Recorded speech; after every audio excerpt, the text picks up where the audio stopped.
Well, one of the things that I am constantly reminded in this job is that things can change in pretty short order. A video we produce one week on a particular topic or car company can quite literally become obsolete weeks, days, or even hours after I hit the magic publish button. And today I'm dealing with one such instance of this. Don't worry, I'll explain.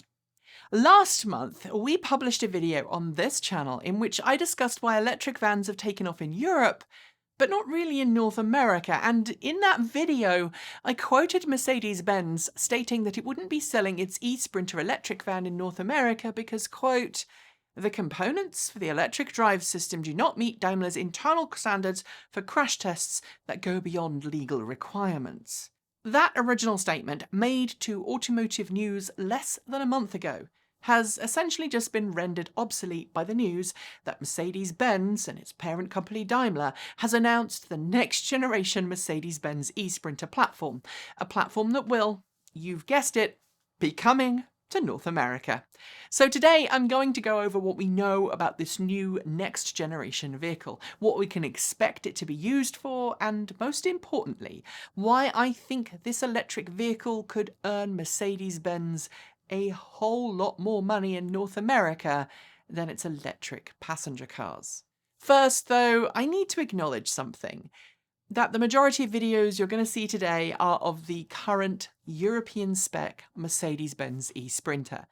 That's because while the announcement for the new e-Sprinter has been made, there is only one video and a handful of still images associated with that announcement. And the video is actually an animation. And rather than make you just look at me for the entire video, I'm going to get a little creative with my B-roll, so I hope you don't mind.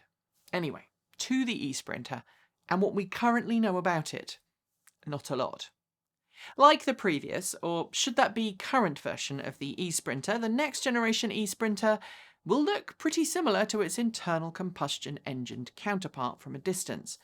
This will presumably help keep down production costs, but it will also mean that it's easier to get replacement body panels and keeps them affordable for fleet operators looking to replace broken components on their vehicles in the future. Unlike the current e-Sprinter, which is a front-wheel drivetrain vehicle, the new version uses a rear-wheel drivetrain setup. The motor and the power controller are integrated onto the rear axle. Up front, in the van's nose, you'll find the other high-voltage components like its onboard charging circuitry, and the battery pack is located between the van's chassis rails under the load bay. This means that the new e-Sprinter has a very similar setup to the recently announced Ford e-Transit, which was another vehicle we did a video on recently on this channel. Unlike the e-Transit, however, the new e-Sprinter, built on a new large van electric platform that Mercedes-Benz has recently accelerated development of, will have a choice of 3 different battery pack variants, in addition to a choice of 2 different chassis lengths. While we haven't been given a specific battery pack capacity, I think it is fair to say from the animation Mercedes-Benz published along with this announcement that it's very clear that it views the e-Sprinter not as a long-distance van, but rather as something that can be used for local work in large cities. This sentiment could suggest a pretty poor battery pack capacity, but Daimler already makes the EQV luxury minivan in Europe, and it's at least conceivable that some of the EQV's powertrain makes it into the e-Sprinter. That vehicle has a 90 kilowatt-hour battery pack and a 150 kilowatt motor, but then again it is also front-wheel drive, so I'm not 100% sure if any components will or can be shared. Additionally, I should probably also note that the EQV is a luxury MPV and is less intended for heavy hauling and more for taking the family on a road trip, or maybe transporting people shorter distances as part of a luxury limousine service. And to be honest, since the whole speculation on the EQV shared components has no base in confirmed statements from Daimler or Mercedes-Benz, and I'm now totally second-guessing myself, let's just leave it there. Regardless of actual capacity, though, I still think we should expect real-world range to be pretty poor. And that's more to do with the sad fact of aerodynamics than anything else. Any van is going to have a low coefficient of drag on the road when you compare it to an average car, and that means it's going to use more energy to push itself along the road. The e-Sprinter is also larger than the Mercedes-Benz EQV, so it's unlikely it'll even match its efficiency. Also, fully laden, it's going to be a lot heavier, and thus it is also going to use more energy to push itself along anyway. And while we are talking about weight, Mercedes-Benz did say moving to a rear-wheel drive setup allows for the e-Sprinter platform to have a higher gross vehicle weight than its current front-wheel drive e-Sprinter. That's the one on sale in Europe. And this is a very important thing to consider, especially as Daimler wants the e-Sprinter to be used in a number of different applications.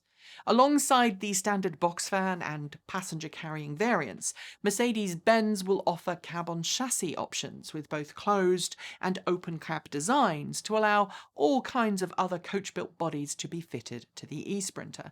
This could include things like a refrigerated box fan, a tipper or a pickup bed, and yes, even an ambulance body. Again, while you may not see Sprinter ambulances in North America all that much, they are a common choice alongside Ford Transits in Europe for ambulance fleets. And while such vehicles might have a high mileage in more rural areas, I have friends who work in the industry who fairly regularly have to do insanely long interstate patient transport jobs, those working regular shifts focusing on shuttling emergency patients to hospital are less likely to cover massive distances far beyond the range of what I'm hoping the e-Sprinter's largest battery will offer. And that, by the way, I'm hoping will be around 150 miles or 240 kilometres per charge with that largest capacity battery pack. But remember, I'm just spitballing here, and any less of that, and I think it will struggle in some markets. We should also bear in mind that this particular vehicle won't likely to be coming to market for another few years. In fact, 2023 is the figure that's constantly being talked about by executives at Mercedes-Benz. Not officially, off the record. So think about 2.5 years from now. That fact, I'm sure, will get some of you asking why I'm even bothering to cover this vehicle, given the limited information and non-existent specs we have. After all, right now, this vehicle isn't anything but a promise. But the answer to that is pretty simple. I think the Mercedes-Benz e-Sprinter, if it delivers impressive specs and impressive versatility at the right price, could essentially give Mercedes-Benz a much-needed leg up in North America, and in fact other markets too. When it comes to Mercedes-Benz as a whole, petrol and electric vehicles, it accounts for 13.85% of the luxury car market in the US last year, which is larger than Tesla's current market share in the same segment. But Tesla is obliterating every other company when it comes to the luxury EV market, and even Mercedes-Benz investors have been hypercritical of the EQC, calling it boring and uninspiring. In the commercial vehicle market, however, the Mercedes Sprinter, I'm talking the internal combustion engine variant, has enjoyed a pretty good year when it comes to North American sales.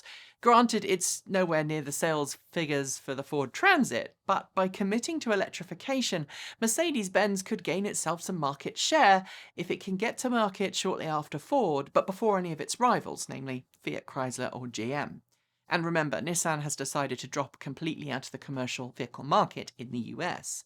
And if Mercedes-Benz can beat the Ford e-Transit on range, well, that will also help.